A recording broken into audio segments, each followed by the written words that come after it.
think I'm right in saying it's the first time HUBS has had an event inside Parliament, and you are most welcome.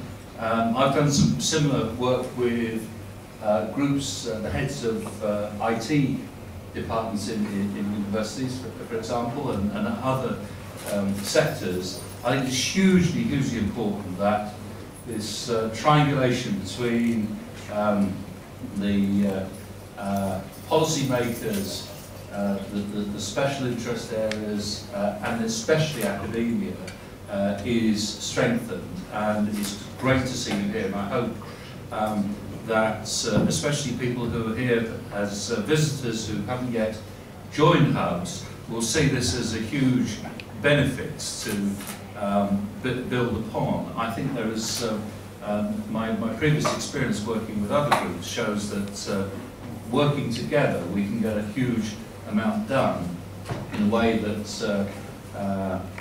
if we all plug away individually without any coordination, doesn't happen at all. The Society of Biology are particularly good at pulling together these kinds of events, and we've done a number of things under their patronage. The iguana and I have many places. There is even a photograph of me kissing the iguana, which has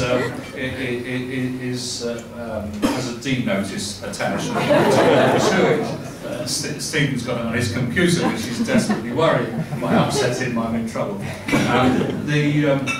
But on a serious note, there are some important issues that we do need to work in partnership on. My own select committee dealing with a number of issues that spill over into your areas of interest. I see several members of the committee who are here today from at least 3 political parties. And we're dealing, for example, at the moment with an evidence session today on medical implants that was hugely interesting. We're doing work on a whole range of topics that spill over into fields that you will be involved in, both at the primary research end and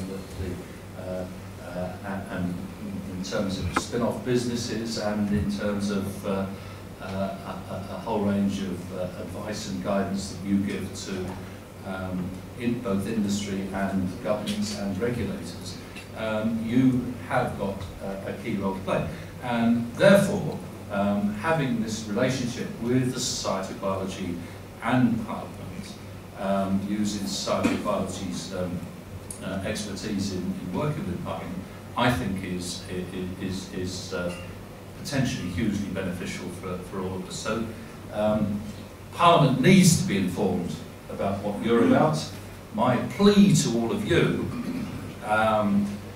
is, wherever you're from, I mean, I come across people from, I don't know if Liverpool is here and close to nobody from Liverpool. Let's go back to where I started from. Anyone from Portsmouth here? I've gone the length of the country where I started to where I am now. But we need people like you to be engaging with your local MPs to help MPs understand the key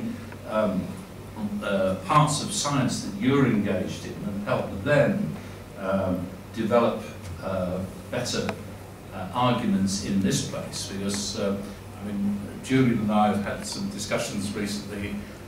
We've found ourselves trying to help on the one hand and criticising on the other some journalists that are writing about science in Parliament.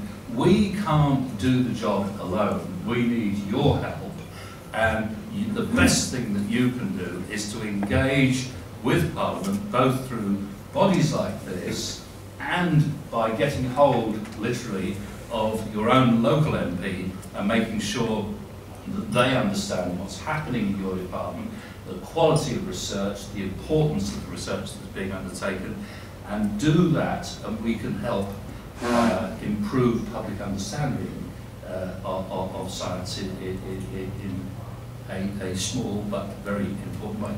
So that's my plea to you, some action points from you. You are welcome here in the Churchill room. Some of you may not be aware, but some of the paintings at that end actually are by Winston Churchill, worth looking at. A place of great history that sometimes doesn't do science as well as it could, but with your help, working together with society, we can do things better together. So I hope you enjoy the evening, and I hope you get something from it. And for those of you that are not involved, please engage, because you can help address problems that are beneficial, not just your own institutions, but to society as a whole, and by engaging more effectively with members of Parliament. So welcome here and enjoy the rest of the evening.